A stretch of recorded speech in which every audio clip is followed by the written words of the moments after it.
selamat sore. Kembali lagi dengan kami. Ya, saya Rahmat Azazi Romantoro Putra Tito Raharjo. Saya Indro Warkop. Dan hari ini kita ketemu orang yang mic-nya di atas, Pak. Jahat banget memang Pak Edar ini. Takut jatuh lagi nanti. Pak Edar sabotase jangan gitu, Pak. Anak-anakku. Nah, kita hari ini ketemu dengan Bung Setiagus Aji. Ya bener ya gitu ya? Agus Setiaji. Oh, Agus Setiaji. Gak pakai Bung, Agus Setiaji. Halo, Aji ya panggilannya? Ya, Haji boleh, Agus boleh. Nah, Oh, Mas Agus, Mas Aji. Mas Aji. Mas Ya, Aji. saya kenal beliau ini memang udah lama. Oh, gitu, Pak. Karena fashionnya itu tari. Passion bukan fashion. Facial. Passion. Facial. Oke, Mas Aji. Dari Kenalan mana dulu, tuh? Mas. Kenalan dulu. Kenalan dulu. Ini saya biasa aja nih ya. Biasa aja, nggak usah. Biasa Oke. aja. Nggak usah. Saya Agus Setiaji. Biasa kawan-kawan manggil saya itu Agus sih. Agus. Kebanyakan Agus. Tapi kalau Bang Adi khusus nih manggil saya manggilnya Aji dia manggil. Oh, panggilan saya. Oh, panggilan saya. Ketahuan deh. Oh, ternyata orang manggil kamu Agus. Agus manggilnya. Aku biasa manggil Aji. Panggilan Biasa. sayang tuh. Tahu aja lu. Nah, terus biasa dipanggil Bang Aji atau Mas Aji atau Kak Aji. Kak Agus biasanya kebanyakan. Agus, iya benar. Hmm. Mas Agus ini seorang aktivis tari. Aktivis tadi. Penari. Memperjuangkan, ya benar. Dia Praktisi. praktisi ya. Praktisi tari udah lama. Udah dari kapan nari, Mas? Alhamdulillah sudah lama di 2013. 2013. 2013 berarti 7 tahun ya. Luar biasa. Beliau juga ketua, Pak. Ketua apa? Ketua Borneo Etika. Oh, warna etnika. Iya. BE Oh, itu iya, luar biasa. kalau Saya sampean tahu. orang Samarinda, Ya, saya tahu. seniman, nggak tahu BE, wah kacau. Saya tahu warna etnika. Oh, Mas ketuanya. Iya, jadi kalau di BI itu kita punya dua organisasi, ada dua ketua. Jadi yang pertama itu ketua yayasan yang legal, ketua yayasan itu Kak Lisda. Oh iya. Lisda Maulida. Iya, Lisda Maulida. Nah, saya ketua organisasinya Sanggar, yang ketua lapangan lah bahasanya. Ketua lapangan. Iya. Sampean kok nanya tari apa aja sama dia, wah, Oh iya. sudah di luar semua. Keluar apa? Luar kepala. udah enak. Sudah Dan apa? prestasinya juga ya baru-baru event-event apa yang diikut. Sebutkan, Pak. Banyak ini event nasional juga dia sering ikut. Ini dari tahun berapa nih? Nah kan, coba sampean bingung kan? Iya, iya. Kalau sampean Banyak nanya berarti ada enggak? Jangan tanya ada enggak. Oh, itu aja dah. Yang apa yang Terbaru. paling besar deh. Yang terbaru nih ya. Ya. Kalau yang terbaru ini kami kemarin ikut ajang festival tari yang diadakan oleh Bank Indonesia. Iya, ada. Ya, di Bank Indonesia. Jadi itu ada Bank Indonesia itu mengadakan acara kegiatan Festival Ekonomi Syariah, khususnya seni tari kreasi Islami.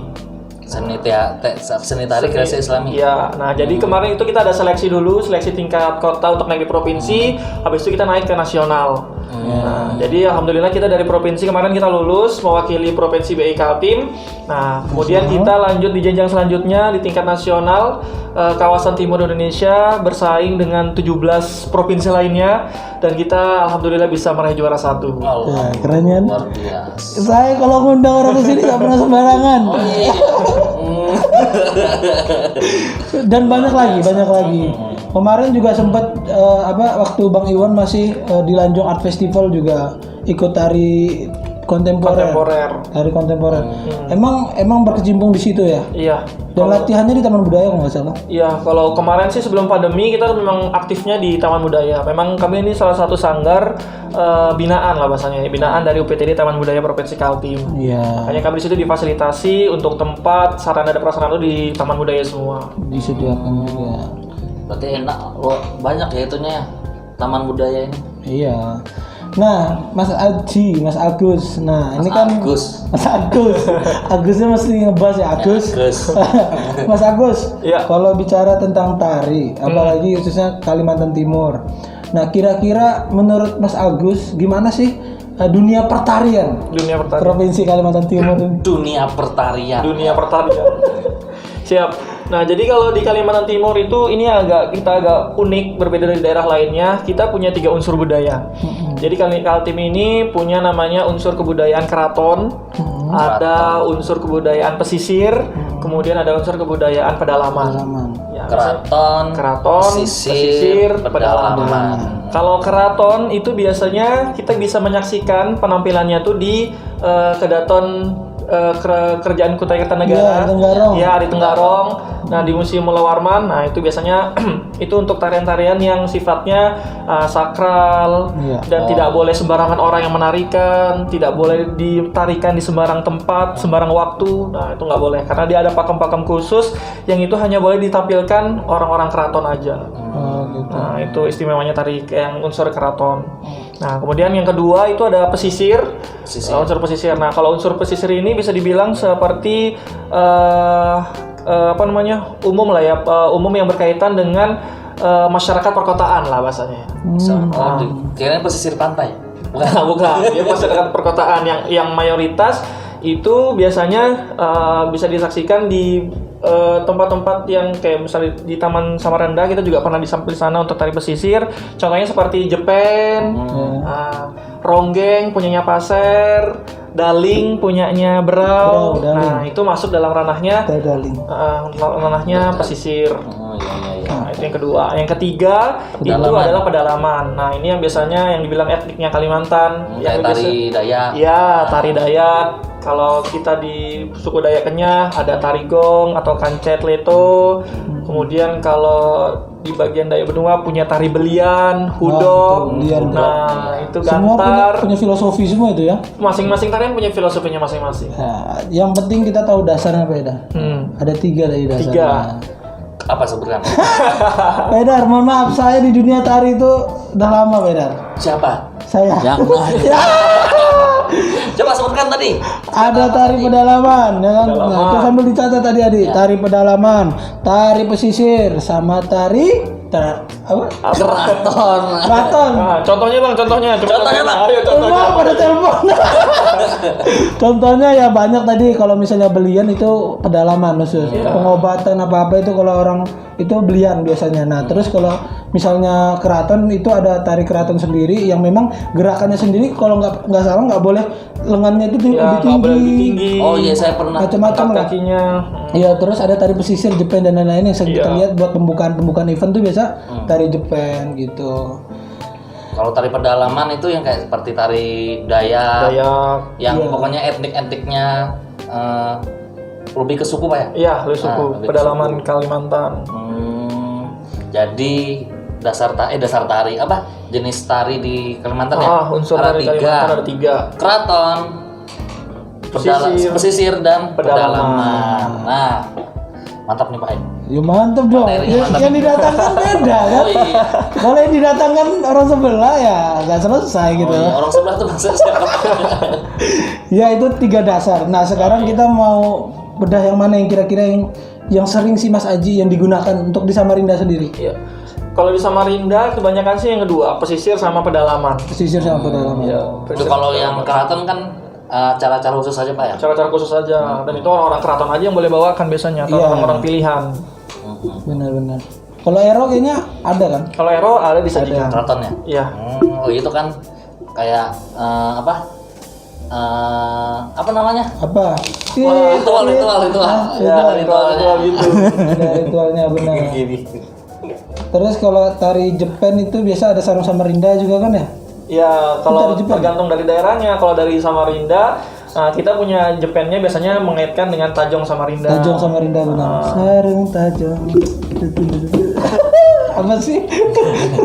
Nah, Mas Agus, kira-kira nih untuk ini kan adik kita nih banyak nih ya yang mau belajar tari tradisi. Banyak banget. Kira-kira dasar-dasar tari tradisi itu apa aja sih yang harus diperhatikan gitu? Oh nanti bapaknya juga ya. Apa praktek contoh? Itu nanti season kedua. Okay. Season 1 kita ngomongin teori-teori dulu. Ya, teori dulu.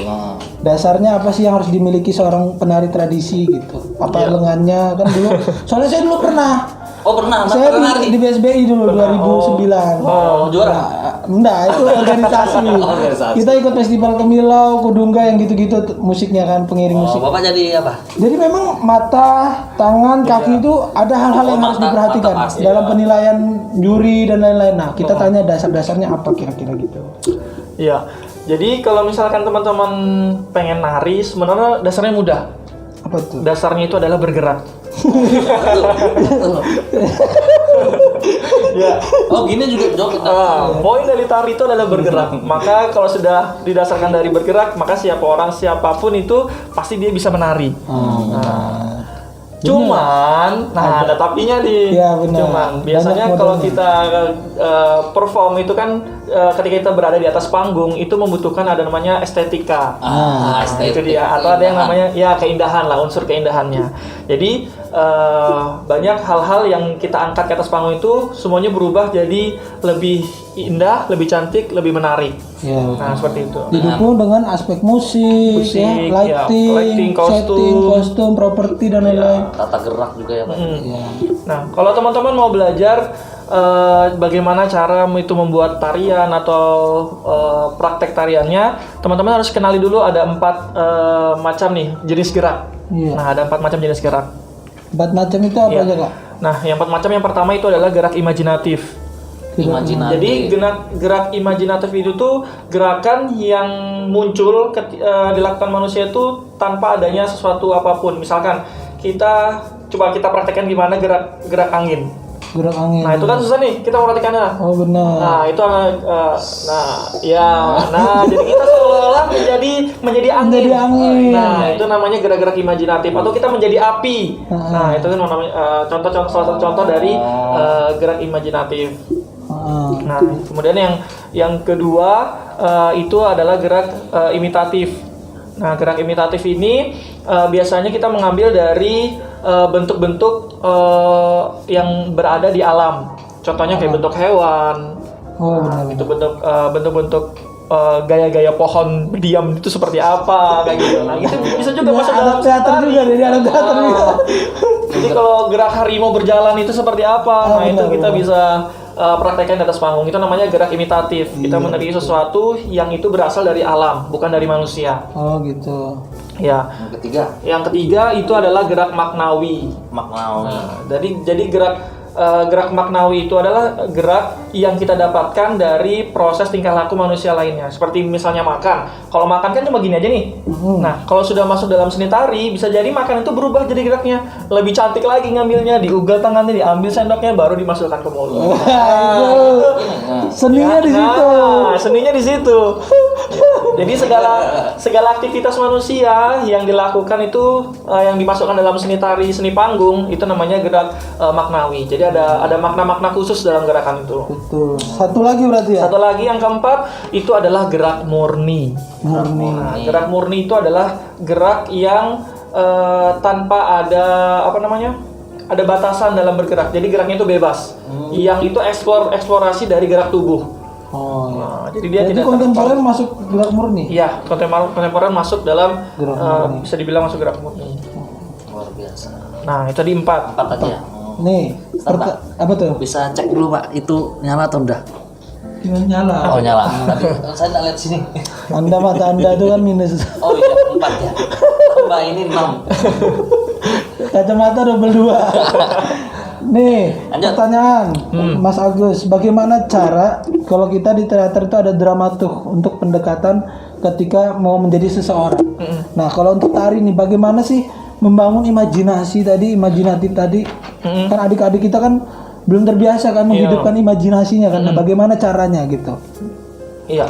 Biasanya rata-rata kebanyakan orang ketika kita disuruh untuk mengimajinasikan sesuatu gerak, mereka akan bingung karena pada dasarnya mereka itu belum mengena dengan hal-hal yang kita inginkan. Contohnya misalkan, coba sekarang kamu praktekkan gerak seperti seorang menangis, Gerak. atau sedih lah ya bahasa dia. Cara mudah untuk bisa membangkitkan karakter sedih, biasanya kalau saya mengajari murid-murid itu dengan alunan suara. Ditambah dengan ritme musik. yang dia itu musiknya itu slow, sendu. Nah, gitu. Jadi itu bisa membangun mood, bisa membangun suasana hati, sehingga itu mereka lebih mudah dalam mengimajinasikan gerak itu tadi. Tangis tadi itu sedih. Jadi nih contoh Pak Edar, jangan ngelamun. Ini orang kalau lambat makan Mbak, kelar udah, banyak diem. Apa tadi? Nih contoh, untuk menghidupkan imajinasi, kamu kan lagi bahagia nih. Coba Bahagia. kamu latihan bagaimana ketika sedih. Coba gestur sedih gimana? Sedih. Gesturnya, woi, itu apa itu? Bang bangun bang, udah pagi bang. Itu gestur sedih. Mbak, sampean jadi pemusik aja. Jangan lari. Itu imajinatif tadi ya, imitatif, terus maknawi, murni tadi juga proses pengembangan lah ya. Ya, proses pengembangan lah. Intinya poinnya kalau kita mau pelajari ini kita harus peka terhadap lingkungan sekitar. Nah itu dia poinnya. Peka terhadap lingkungan Harus sekitar. sering-sering observasi, melihat di orang lain atau segala macamnya kita perhatikan, sehingga itu nanti akan memunculkan ide-ide tersendiri dalam pemikiran kita. Itu dasarnya ya. Itu dasar. Kalau untuk gerakan nih, gerakan, misalnya gerakan tari tradisi Kalimantan Timur, Jepang, kita kan ada 3 nih ya, Jepang. Iya. Kalau misalnya dari gerakan Jepang itu yang harus diperhatikan apa aja sih gitu? Oke. Kalau Jepang ini kalau saya nggak salah ya, kalau salah mau dibenarkan. Iya. Jadi ada 3 dasar dari tari Jepang. Itu yang pertama adalah tahtim. Tahtim. Kemudian yang kedua itu adalah bunga tari. Yang ketiga itu adalah lenggang. Nah, jadi yang selalu ada tuh biasanya 3 ini yang wajib ada. Nah, jadi yang pertama itu adalah tahtim. Tahtim itu adalah sebutannya itu seperti semacam penghormatan. Penghormatan. Ya, boleh seperti ini atau seperti ini biasanya. Ya, penghormatan di awal. Ya. Terus? Nah, itu tahtim. Kemudian kalau bunga tari itu adalah jenis ragam geraknya. Ragam geraknya. Ya, kalau Jepang itu punya 12 ragam gerak dasar. Ada 12. Banyak Misalkan juga ya. gerak gelombang, samba penoh. Nah, itu lompat kaki kijang, macam-macam ada 12. Ya, ada 12 ya. Nah, itu namanya bunga tari. Oke. Kalau lenggang, ya, kalau lenggang itu adalah bisa dibilang seperti postur tubuh kita ketika menari. Ini merupakan ciri khas dari Jepang. Jadi setiap orang itu bisa menari Jepang, tapi antara satu orang dengan orang yang lain itu belum tentu sama. Betul. Nah, itu yang dinamakan dengan lenggang. Mungkin Mas Bang Ajaji bisa nari Jepang. Bisa Oh, ini. jangan. Bisa ini. Saya bisa nari Jepang juga. Sama-sama bisa Jepang nih, tapi lenggang kita yang membedakan. Betul. Nah, gerak tubuhnya yang membedakan. Kan secara kan Gendut, ya kan gendut. Yang satu kurus. subur. Itu lebih sakit pak. Oh iya. Gak apa-apa, gemuk sehat. Gemuk asal sehat nggak apa-apa. Makmur itu. Daripada kurus tapi sehat, Oh iya. Harus harus sehat. masih fokus ya. Fokus. Biar ini saya fokus. Pak. Itu Jepang tadi ya. Iya, Kalau- betul, Kalau Jepang. pedalaman ada nggak sama juga nggak atau bedanya? Kalau untuk pedalaman mungkin lebih ke pakem kali ya. Pakem ya. Mungkin sering-sering konsultasi kalau pedalamannya nggak boleh sembarangan gitu kan. Iya. Kayak tari genjer kalau nggak salah apa ya? Gantar. Gantar. Iya, Genjer. Sayur. Aku kan angkatan bapakmu. Ini. Aku kan angkatan bapakmu. Ketika ini kan ada tari genjer. Aku ingatan sejarah terus pak. Ya, Tari pedalaman. kalau pedalaman contoh salah satu pakem nih ya. Kalau salah satu pakemnya pedalaman itu misalkan tari enggang. Enggang. Ya, tari enggang. Tari enggang itu kan hampir setiap suku Dayak punya. Ya. Karena burung enggang itu merupakan salah satu dibilang perwakilan dari suku Dayak mereka gitu ya. Nah, jadi kalau dalam pembawaan burung enggang yang biasanya itu kita pakai bulu tangan Betul. atau kirip lah bahasanya, bahasa suku Dayak kirip. Nah, kalau untuk suku Dayak Kenyah, mereka itu biasanya menggunakan kirip atau bulu tangan tuh yang mekar, yang besar. Nah, ketika dia menggerakkan bulu tangan, itu bulunya nggak boleh diputar dibalik seperti ini. Oh gitu. Nah, itu sudah termasuk salah satu pakemnya. Jadi mereka mengepakkan sayapnya atau bulu enggangnya itu hanya seperti ini aja. Berarti kalau belakangnya ada kita sendiri kali ya? Ya, nggak boleh dibalik seperti tangannya. Tapi kalau di lain ada juga yang boleh Nah, gitu ya. ini berbeda dengan punyanya suku Dayak Bahau.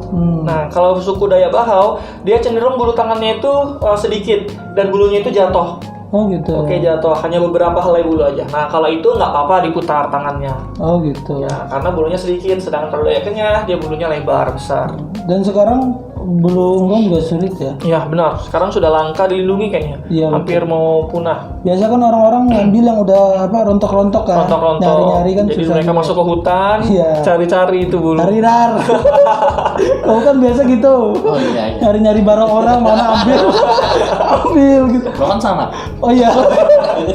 Nah, itu sekarang juga dikreasikan orang bulu angsa apa angsa, gimana ya? Iya, biasanya macam-macam sekarang karena sudah karena keterbatasan sumber daya alamnya tadi itu ya, karena dilindungi juga, nggak boleh dibunuh. Nah, jadi orang-orang tuh kreatif. Kreatif. Ya, jadi mereka banyak menggunakan dari bulu ayam atau bulu bulu apa? Bulu angsa atau bulu bebek itu baru disemprot warna hitam untuk dideko supaya menyerupai. Iya. Kalau keraton sama aja ya. Ada pakemnya juga. Iya sama kalau Iya, keraton kayaknya masalah pasti pakem. pasti ketat banget Iya pakemnya. betul. Apalagi kan kita itu nggak boleh sembarangan orang, nggak boleh sembarangan Iya, waktu, nggak bisa boleh gitu. sembarangan tempat. Benar. Nah itu Dan yang menyaksikan juga biasanya juga terbatas ya juga. tamu-tamu kehormatan Iya, biasanya tahu. menyaksikan. Sudah. Udah Saya paham pernah- nggak kamu? saya Dapat juga- nggak poin tari di dapat. Kaltim? Saya pernah berpengalaman nonton tari keraton ini waktu Anda tahu kayaknya dari daerah mana tarian orang meninggal. Meninggal. Iya, meninggal mereka nari. Nggak tahu itu tari apa. Meninggal apa sakit? Kalau sakit, kalau Atau sakit pengobatannya memperingati Iya. kematian kali. Memperingati kematian Ya, ya. saya juga waktu kecil sih memperingati kematian ada tari-tarian. kamu mau juga mau. Iya. Enggak. Jadi Itu banyak berarti- apalagi kalau tari-tari tradisi gitu kan. Tapi mereka berarti itu masuk keraton ya? belum Peringatan kematian gitu. Enggak, Belum biasanya tentu. belum tentu masuk. Belum tentu. Biasanya tari-tarian keraton itu dia hanya berada di lingkungan kerajaan. Iya. betul. Nah, gitu. Dan kayaknya soft banget dia Soft itu nggak banget. yang kayak sampai tak gitu ya. Biasa aja tapi nikmat gitu, ada sentuhan-sentuhannya gitu. Banyak kan? Banyak. Poinnya banyak kan? Banyak. Masih sanggup nggak tahu? Wow. Atau kebanyakan? Nah, Mas Aji, Iya. dari sekian banyak yang sudah kita bahas ini, kira-kira ada nggak yang Mas Aji mau tambahin sedikit atau apa gitu?